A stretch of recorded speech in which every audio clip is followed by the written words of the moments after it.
Bismillahirrahmanirrahim. Elhamdülillahi Rabbil alemin. Vessalatu vesselamu ala eşrefil enbiyai vel murselin. Nebiyyina Muhammedin ve ala alihi ve sahbihi ecmain. Əziz müsəlman qardaş və bacılarım, yenə suallara cavab verməyə davam edirik. Növbəti suallara cavab verəcəyik. Başlamamışdan əvvəl hamımızın adından Allaha dua edib deyirəm: Allahümmə enfa'nə bimə alləmtənə və allimnə mə yənfəunə və zidnə ilmə. Allahım bizə öyrətdiyin elmi bizim üçün faydalı et. Bizə faydalı elmi öyrət və bizim elmimizi artır. Demək, sualda deyilir ki, təzə ailə qurmuşduq, sonra boşandıq. Həyat yoldaşım bəzən mənə asi olurdu, sözümə baxmırdı. Mən düz eləmişəm, yoxsa yox? Əziz qardaşım, bu yaxınlarda eyni suala rast gəldim. Bir gənc böyük alimlərdən birinə eyni sualı verir, zəng edir, eyni sualı verir. Alim ona 3 dəfə təkrar gör nə deyir. Deyir, oğlum, bu dünyada huri yoxdur. Bu dünyada huri yoxdur. Bu dünyada huri yoxdur. Alim ona başa salmaq istəyir ki, bu dünyada insanların hamısında naqislik var. Nöqsansız insan yoxdur, xətasız insan yoxdur. İnsanlar bir-birini başa düşməlidir, güzəştə getməlidir. Quran-ı Kərimdə Allah Subhanahu Teala ayədə buyurur ki: "Ya eyyuhellezine amenu inne min azvacikum ve evladikum aduwwan lekum fahzaruhum." Ey iman gətirənlər, sizin həyat yoldaşlarınızdan, övladlarınızdan sözünüzə baxmayanlar ola bilər. Sizə qarşı çıxar, asilik eləyər. Neynirsən o halda? Fəhzəruhum, yəni onların istəyinə tabi olma, nəfsi istəyinə. Asilik eləmək istəsə, məsələn desə, hicabımı çıxaracam, şirk edəcəm, namazı tərk edəcəm və s. Bu işlərdə onlarla razılaşma. Əlbəttə, bunlar böyük günahlardır. Amma dünyəvi işlərdə nöqsanlar, xətalar və s. ayən ardı gəlir. İn tə'fu və təsfahu və təğfiru fə innəllaha ğafurur rahim. Əgər əfv etsəniz, güzəştə getsəniz, bağışlasanız, Allah bağışlayandır, rəhimlidir. Yəni Allah da sizi bağışlayacaq, rəhm edəcək. Güzəştə gedin, əziz müsəlmanlar. Ailəni dağıtmaq, şeytanı sevindirməkdir. Növbəti sualda deyilir ki, şirk etməmək, şirkə bulaşmamaq üçün necə dua edə bilərik? Bu xüsusda ayrıca hədis var. Peyğəmbər sallallahu aleyhi və səlləm sahabələrinə buyurur ki, istəyirsiniz sizə elə bir dua öyrədim. O duanı etdikdə Allah sizi şirkin hər növündən qorusun, böyüyündən də, kiçiyindən də, gizlin olanından da. Sahabələr bəli deyir. Onda Rasulullah sallallahu aleyhi və səlləm onlara öyrədir o duanı. Allahümmə inni əuz bikə min ən uşrikə bikə və ənə ələm və əstəğfirukə limə lə ələm. Bu duanı əzbərləyin. Müsəlman qalasında var bu dua. Allahım, bilərəkdən sənə şərik qoşmaqdan və bilməyib etdiyim günahdan sənə sığınıram. Səndən bağışlanma diləyirəm. Növbəti sualda deyilir ki, Adəm Peyğəmbərin aleyhissalamın çıxarıldığı cənnət hansı cənnətdir? Deməli, cənnət sözü ərəbcə bağ deməkdir. Bağ. Yəni, cənnətdə olması o deməkdir ki, Adəm aleyhissalam yoldaşı Həvva ilə bərabər göydə yerləşən bir bağda olublar. Bizə məlum olan cənnətlər ki var, Firdovs, Ədin, Məva, Nəim cənnətləri. Bu cənnətləri Allah subhanət hələ hazırlayıb möminlər üçün. Qiyamət günü möminlər o cənnətə daxil olacaq. Və o cənnətə heç kəs həm bədəni, həm də ruhu ilə daxil olmayıb. İlk daxil olan Muhammed sallallahu aleyhi və səlləm olacaq.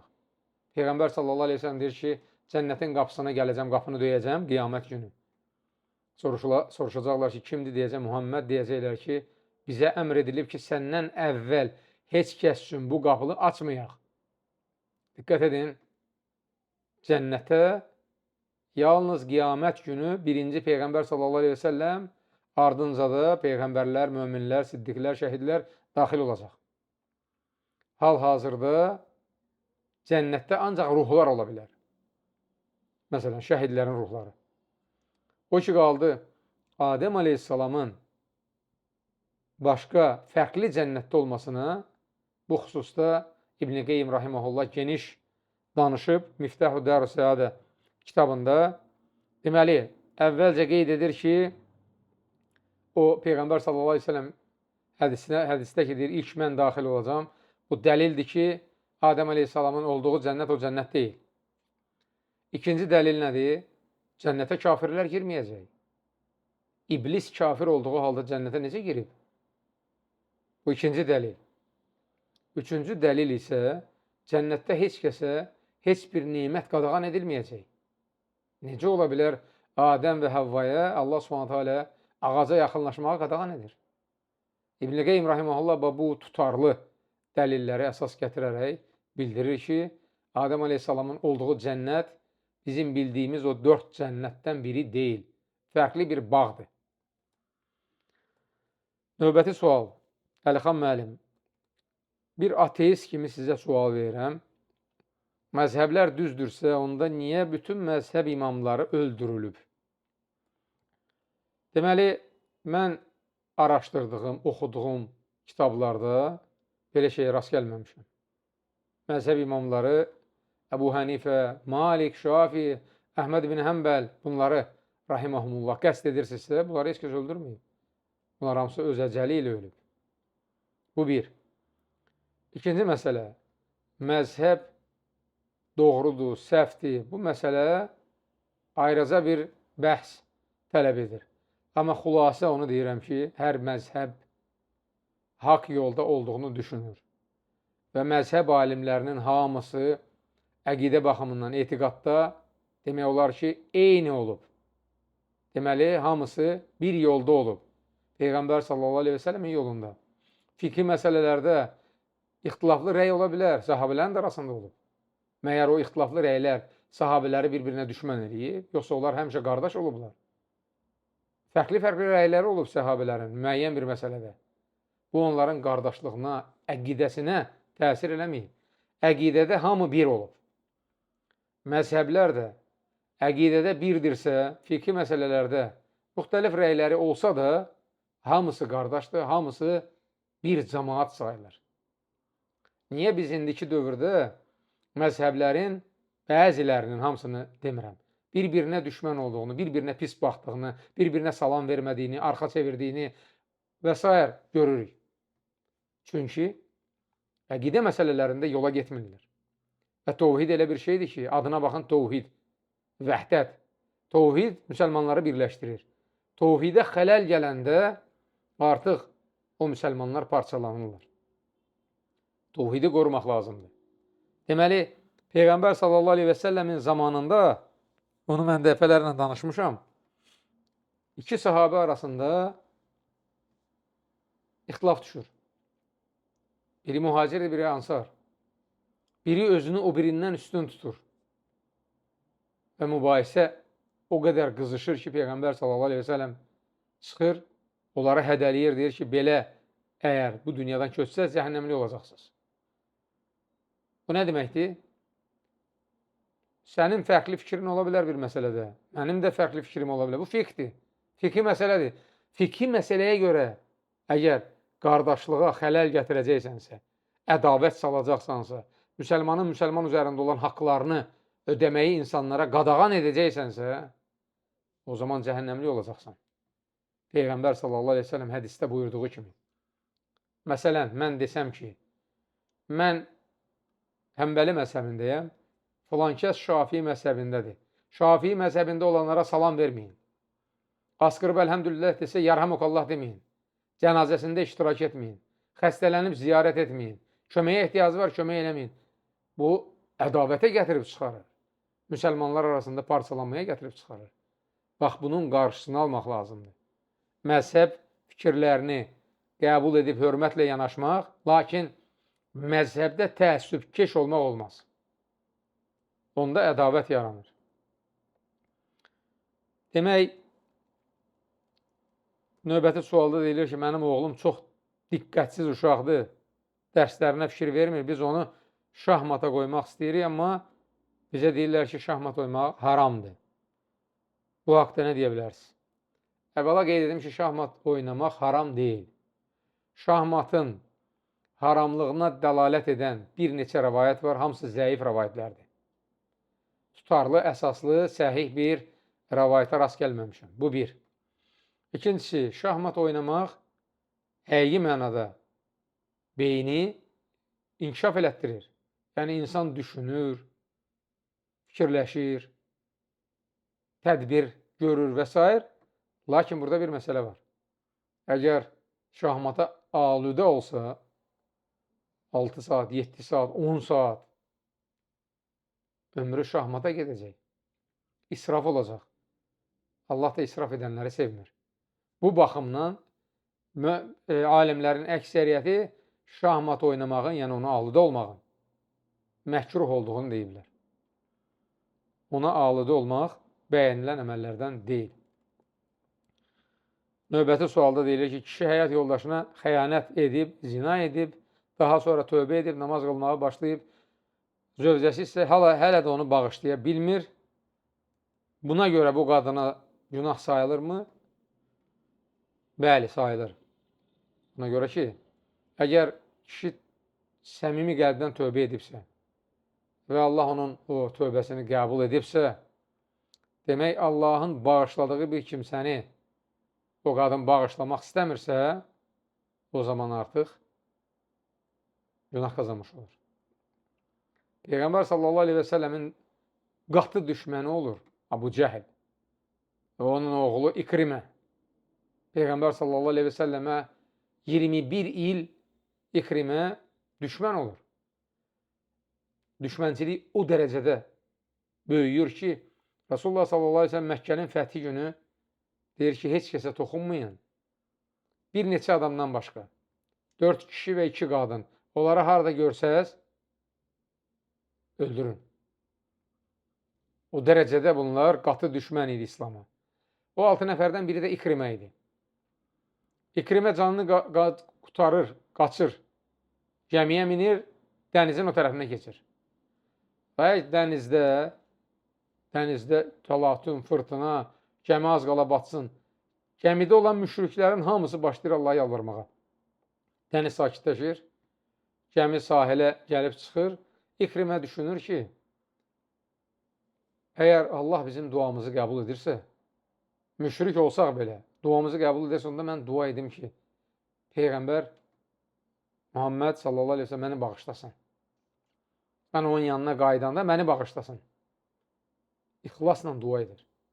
Və qayıdır Peyğəmbər sallallahu aleyhi ve sellemin yanına, Rasulullah sallallahu aleyhi ve sellem onu bağışlayır və o nümunəvi sahabələrdən birinə çevrilir.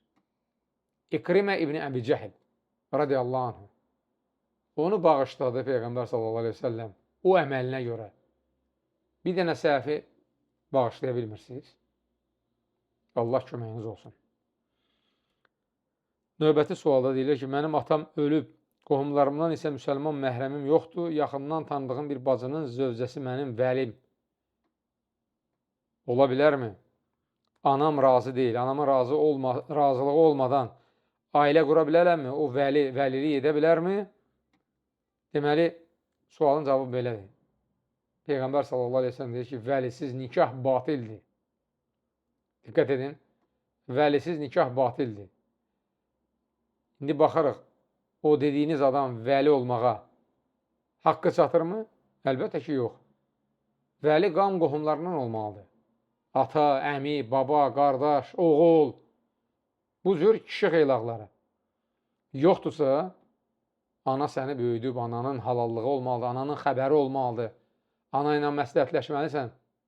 Ana ilə məsləhətləşib, qərara gəlib, ondan sonra yaxın qohumlardan bir kişi xeylağını vəli seçib, sevdiyin adamla ailə qura bilərsən.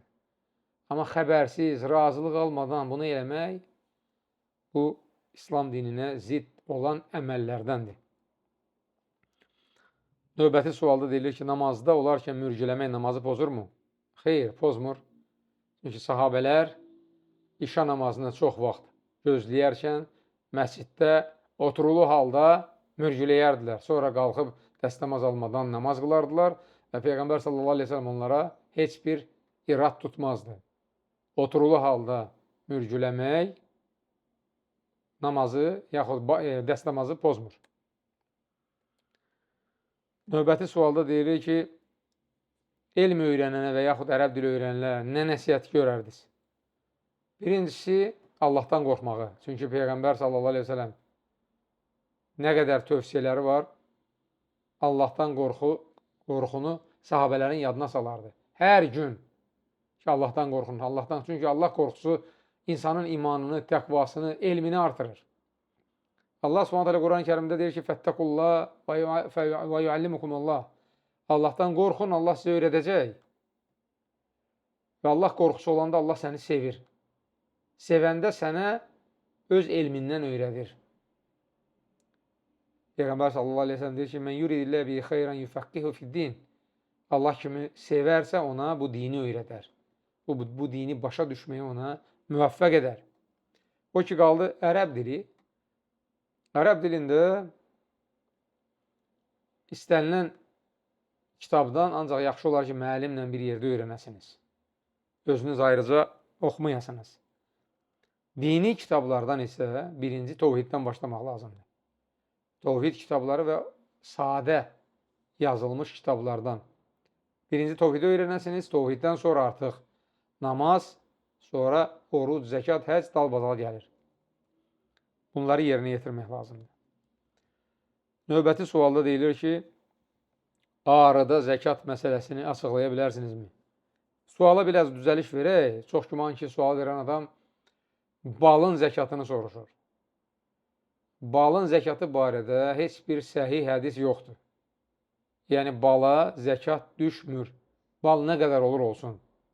Adam bal arı saxlayır ki, bal götürsün, həm özü istifadə eləsin, həm yaxınlarına, bacı, qardaş, xala, bibi və s. hədiyyə eləsin, dostlarına versin və s. Buna zəkat düşmür. Bir dənə məsələ var burada. Əgər o balın satışı ilə məşğul olsa, artıq burada ticarət malının zəkatını verəcək. Bunun bala aidiyyəti yoxdur. Nə qazansa, o pulun 2,5%-ni zəkat verəcək. Zəkat vaxtı gəlib çatanda. Növbəti sualda deyilir ki, deməli, ayədə, Qaf surəsində 21-ci ayədə Allah Taala deyir, hər kəs onu qova-qova məhşərə gətirənlə və bir də əməllərinə şahidlik edənlə birlikdə gələcək. Burada əməllərinə şahid edənlər kim olacaq? Biz axirətdə yaxşı əməllərimizə şahidlərimiz olsun deyə nə etməliyik? Məsələn, Quran oxumaq, mələklər, yaxud başqa bir şey. Deməli, əsasən qiyamət günü insanın əməllərinə o əməlləri yazan mələklər şahidlik edəcək. Bu bir. İkincisi, onun öz əzaları, əlləri, ayaqları, gözləri, qulaq və s. şahidlik edəcək. Buna da ayrıca ayə var. Ayədə deyilir ki, o əzalar şahidlik edir və insan deyəndə ki, siz necə bizim əleyhimizə şahidlik etdiniz?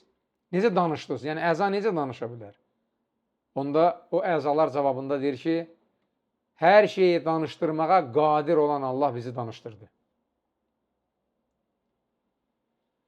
Diqqət edin, cansız əşyalar belə şahidlik edəcək.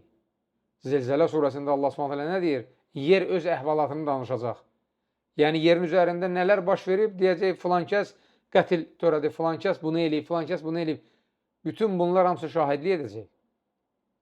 Ona görə alimlər deyir ki, günahkar öz günahından qaçıb canını qutara bilməz. O günah gizlin bir yerdə olsa belə, daşın içində olsa belə Allah Taala onu üzə çıxaracaq. O daş şahidlik edəcək. Odur ki, yaxşı əməl edin ki, şahidləriniz də sizə yaxşı şahidlik etsin. Məsələn, Quran oxuyun çoxlu. Qiyamət günü gələcək, dil açıb danışıb deyəcək ki, ey Rəbbim, bu adam gecə-gündüz məni oxuyurdu. Ona günahlarını bağışla, şəfaatçilik edəcək. Ona bəzək ver, bəzəyini artır.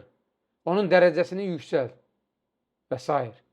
Beləcə, nə qədər çox yaxşı əməllər etsəz, o əməllərə şahid olanlar qiyamət günü sizin lehinizə şahidlik edəcək.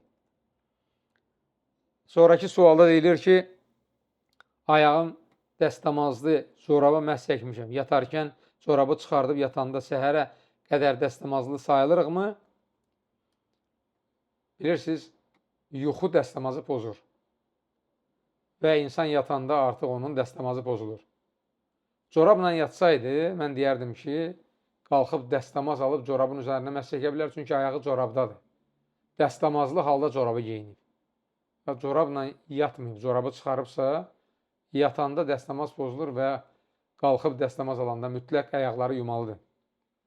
Peyğəmbər sallallahu aleyhi və səlləm səhabələrinə əmr edərdi ki, səfərdə məsələn olanda, ayaq yoluna gedəndə, bir də yatanda sonra dəstəmaz alsınlar. Yəni, bu dəlildir ki, yatmaq dəstəmazı pozur. Yenə bir sualda deyilir ki, biz xaricdə yaşayırıq, ət məhsullarını, yəni halal ət məhsulu tapmaq biraz çətindir. Ərim də səhlənkarlıq edir, gedib uzaq yerdən, halal ət uzaq yerdə satılır. Oradan o əti alıb gətirməyə tənbəllik edir. Nə nəsiyyət edərdiniz bizə? Demək, nəsiyyətim budur ki, Allahdan qorxun. Halal olandan yiyin. Allah Subhanahu Quran-ı Kərimdə 2 ayrı-ayrı ayədə əvvəlcə peyğəmbərlərə, sonra möminlərə müraciət edir, əmr formasında. Yer üzündə təmiz və halal olandan yiyin. Əmrdir bu. Və ət nə vaxt halal sayılır, bilirsiniz. Kəsən adam müsəlman olmalıdır, kəsdiyi də Bismillahlə olmalıdır. Lakin siz xaricdə kitab əhlinin arasında yaşayırsınız. Əgər tapa bilsəz müsəlmanların kəsdiyi yer, nə gözəl. Yoxdursa, kitab əhlinin kəsdiyi də bizə halaldır. Maidə surəsinin 5-ci ayəsinə görə. Kitab əhlindən görsəz ki, kəsilib, gəlmişsiniz basara, görürsünüz ki, heyvanı kəsiblər. Rahat alıb onu yiyə bilərsiniz. Amma yoxsa heyvanı tokla öldürüblər, başına kuvald vurub, əvvəlcə öldürüb, sonra kəsiblər. Belə şeylərdən uzaq durmaq lazımdır. Allahdan qorxun, nə halaldırsa ona meyil etməyə tələsin. Əgər biri halal olmayan ət gətiribsə, onu başqa müsəlman olmayan birisinə vermək olarmı? Bu məsələdə ixtilaf varmı? Heç bir ixtilaf yoxdur. Əgər özün yemirsənsə onu, bilirsən ki, bu haramdır, başqasına da onu verə bilməzsən, çünki günah işdə vasitəçilik etməyin özü də sənə günah qazandıracaq. Allah Subhanahu Quranda deyir ki, günah işlər görməkdə vasitəçi olmayın, yardım etməyin. Ona görə istənilən bir günahda o günahı özün eləməsən belə, yardım eləsən, sən günah qazanırsan. Məsələn, sən içki içmirsən, amma o içkini maşına qoyub, daşıyırsan, kiməsə verirsən ki, o içsin. Onda günah qazanırsan, özü də böyük günah qazanırsan. Və s. Üzərində Allah sözü yazılan kağız yandırdıqdan sonra külünü neynəyək? Bunun bir neçə yolunu deyəcəm sizə. Birincisi, kağızı yandırırsınız və təmiz torpağa bastırırsınız. İkincisi, kağızı suyun içinə qoyursunuz, gözləyirsiniz ki, yazıların hamısı yox olsun suyun içində. Ondan sonra o suyu boşaldırsınız təmiz torpağın üstünə. Və üçüncüsü, müasir dövrdə cihazlar var ki, kağızı qoyursan, xırda-xırda eləyir onu, doğrayır. O xırda-xırda olan doğranmış halda kağızı təmiz torpağa bastırırsınız.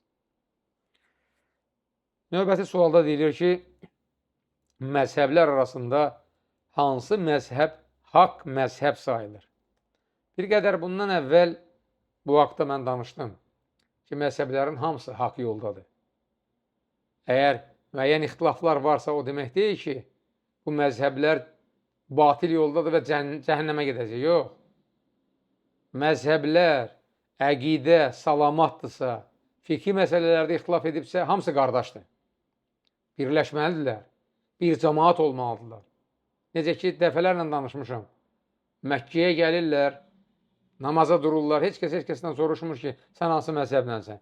Yan-yana durur. Salam verir, salamını alır. Soruşmur hansı məzhəbdənsən?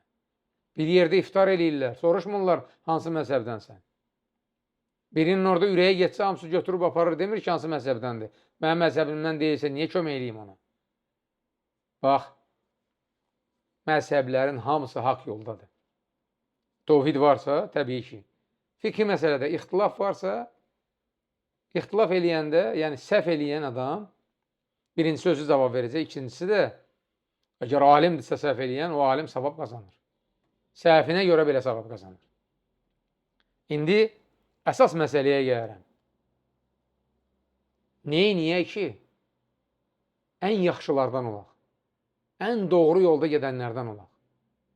Peyğəmbər s.ə.v-in yoluna, sahabələrin yoluna uyğun olanlardan olaq. Neyniyək? Diqqət edin, Yusuf surəsində Allah s.ə.v Peyğəmbər s.ə.və nə əmr edir? Deyir, qul, ey Muhammed, de, əzi səbili, əd'u ilə Allahi alə basiratin, ənə və mən ittəbə'əni və mən ənə minəl müşrikin. De, bu mənim yolumdur, düz yol. Mən və mənimlə bərabər olan sahabələrim, onların ardıcıllara qiyamətə qədər bu yolla dəlillərə əsaslanaraq gedirik. Diqqət edin, dəlillərə əsaslanaraq, fikir verin. Peyğəmbər s.ə.v dəlillə danışırdı. Sahabələr dəlillə danışırdı. Tabinlər dəlillə danışırdı. Və əgər dəlil olmazsa, rəy kiminsə rəyidirsə və sən görürsən ki, o biri məzhəblərin hamısında dəlillər var, onda məzhəbin rəyini kənara qoyub, dəlillərə o biri, buna bəzən cümhur deyilir, bəzən icma deyilir. Əksəriyyətin dəlilə əsaslanaraq olan rəyi, ya da çoxlarının. İcma, müsəlmanların hamısı qərara gəlir ki, bu rəydə, bu fikri məsələdə belə etmək lazımdır. Dəlil də budur. Cümhur da əksəriyyətdir. Həmin o məsələlərlə rastlaşanda artıq deməməlisən ki, mən nə icmanı qəbul edirəm, nə cümhurun rəyini. Məzhəbimlə gedəcəm. Bu artıq təəssübkeşlikdir. İmam Malik rahiməhullah deyir ki, hər birimiz nə deməkdir? Yəni ki, mənim kimi alimlər, Əbu Hənifə, Şafi, Əhməd ibn Həmbəl, digərləri, hər birimiz hər hansı bir rəyi deyə bilərik. Sabahsı gün fikrimizi dəyişə bilərik. İmam Malik rahiməhullah nə demək istəyir? Demək istəyir ki, bugün mən bir rəyi iştihad edib deyirəmsə, sabah onun əksini deyən bir dəlil tapsam, görsəm, hər hansı bir hədisə rast gəlsəm, öz fikrimi kənara qoyub dəlili götürürəm və rəyimi dəyişdirirəm. Ona görə biz baxırıq, məzhəb alimlərinin hamısı gözəl bir sözü var. İzə səhhəl hədis və o məzhəbi. Səhih hədisə rast gəldimsə, o mənim məzhəbimdir. Bu nə deməkdir? Bu o deməkdir ki, o alimlərin hamısı hədis məzhəbində olublar. Başa düşürsünüz nə demək istəyirəm? Yəni, hansı alim özündən sonraki tələbələrinə deyər ki, mənim vəfatımdan sonra məni özünüzə öndər, götürüb məzhəb yaradın. Mənim yolumdan gedin. Heç bir alim, Allahdan qorxan alim belə söz deməz. Alim deyər ki, Peyğəmbərin yolu ilə gedin, sallallahu aleyhi və səlləmin. Peyğəmbər nə deməkdir? Yəni, o yol nədir? Peyğəmbər sallallahu aleyhi və səlləmin yolu hədislərdir. Dediyi sözlər, etdiyi əməllər. Deməli, onun yolu ilə gedin deyəndə, hədislərə tabi olun, dəlil, sübuta əsaslanın demək istəyir alimlər. Bax, bu yolla gedənlərə deyilir əhl-i sünnə vəl-cəma. Sünnə nədir? Peyğəmbər s.ə.v-in yolu. Yəni, Peyğəmbər s.ə.v-in yolu ilə cəmaat şəklində gedənlər. Odur ki, əziz müsəlmanlar, çoxlu kitab oxuyun. Görəcəksiniz ki, həqiqi o yolda olanların hamısı belə olub. Müxtəlif fikirli rəyləri olsa da, amma həmişə çalışıblar ki, cəmaatdan ayrılmasınlar. Yəni, əhl-i sünnə və cəma olsunlar. Peyğəmbər sallallahu aleyhi və səlləmin yolu ilə gedənlərdən. Növbəti sualda deyilir ki, bəzi adamlar hələ də sizin dalınızda danışırlar. Sizi Azərbaycan xalqına xavaric kimi, müasir dildə desək, terrorçu kimi təqdim etməyə və sizi şərləməyə çalışırlar. belə adamlara nə nəsihət edərsiniz?